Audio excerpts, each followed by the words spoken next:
Well, joining us now is our In Focus health correspondent, Linord Moudou, with a very important story from West Africa, mental illness. Yes, indeed, Linyake. The World Health Organization says mental health disorders make up more than 12% rather, of all diseases and will likely rise to 15% by 2020.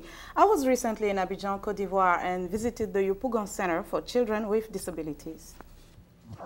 Children. And these are school children with mental illness. This is the Yopougon Center for Children with Disabilities, or CISI. The center is located on the outskirts of Abidjan. The children here come from underprivileged families. They have autism, Down syndrome, and other mental and physical illnesses. Established in 1997, CISI has a capacity for 40 children, but it hosts approximately 100 children every school year. It provides them with education and care. Gustave Banet is the center's director.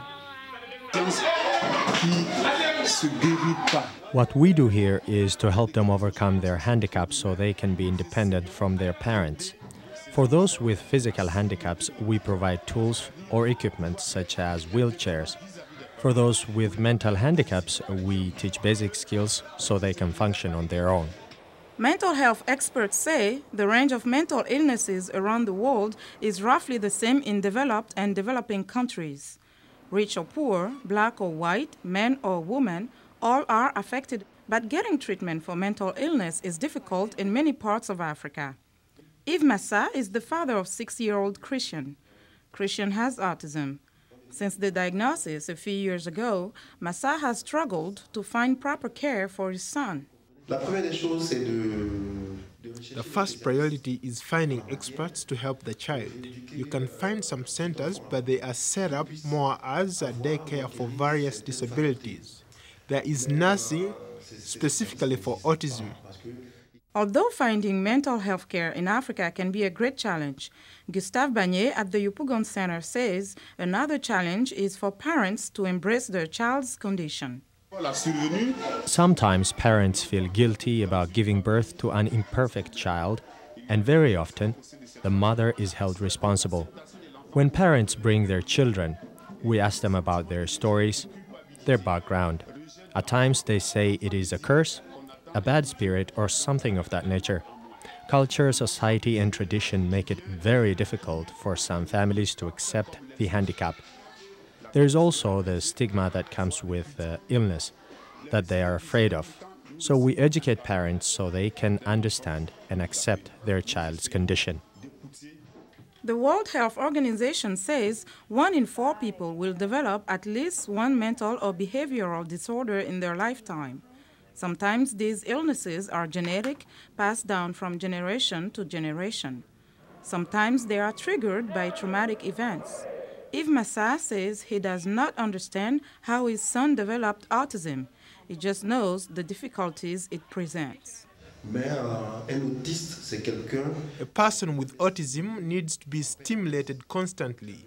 For example, you can require 6 hours per day, several days just to teach him how to put on and take off his shoes. It takes a lot of time and patience. Among other things, my child does not speak and I have to create ways to communicate. 6-year-old Christian gets help at the Yopougon Center, but the center cannot provide every child with the adequate care he or she needs. We are confronted to many challenges. The center is too small considering the number of children we care for. We need the diversity of our activities to be able to provide a variety of advanced and hands-on training that caters to each child's needs, just like they do in Europe or in America. Another challenge is poverty. Some families are poor and they can't even buy prescription medications their children need. We try to help them, but our resources are limited. And joining us now by telephone from Cape Town, South Africa is Dr. Crick Lund. He is from the Department of Psychiatry and Mental Health at the University of Cape Town. Dr. Lund, welcome to the program. Thank you very much. Good to be with you. Good to have you. Tell us about the incidence of mental health illness in Africa in general and South Africa in particular. Okay, we've just recently completed our first representative epidemiological study of mental illness in South Africa, and that found that around 16.5% of adults reported a common mental disorder during the previous year. So those referred to disorders like depression and anxiety disorders and substance use disorders, but doesn't include the more severe end like schizophrenia and the bipolar disorders. So that's a very high burden. It's been found that neuropsychiatric conditions are ranked third after HIV and other infectious diseases in South Africa. Now, how is this being addressed? In the report, we saw that it is said to be very challenging to find adequate treatment. What is the case in South Africa? Yes, indeed, it really is. And I think part of the battle is getting mental health on the public health and the development agenda to persuade policymakers that mental disorders are also worth investing in as far as budgets for healthcare services are concerned. And this leads me to my next question. You are heading the Mental Health and Poverty Project at the University of Cape Town. Tell us about this study that you're conducting that is looking at poverty and mental illness. Sure. We're conducting a large 5-year study across 4 African countries, Ghana, South Africa, Uganda, and Zambia. And the study is funded by DFID, which is the Department for International Development in the UK. And in the first phase of the study, we conducted a situation analysis of the mental health systems in each of these 4 countries and found that mental health services are generally under-resourced.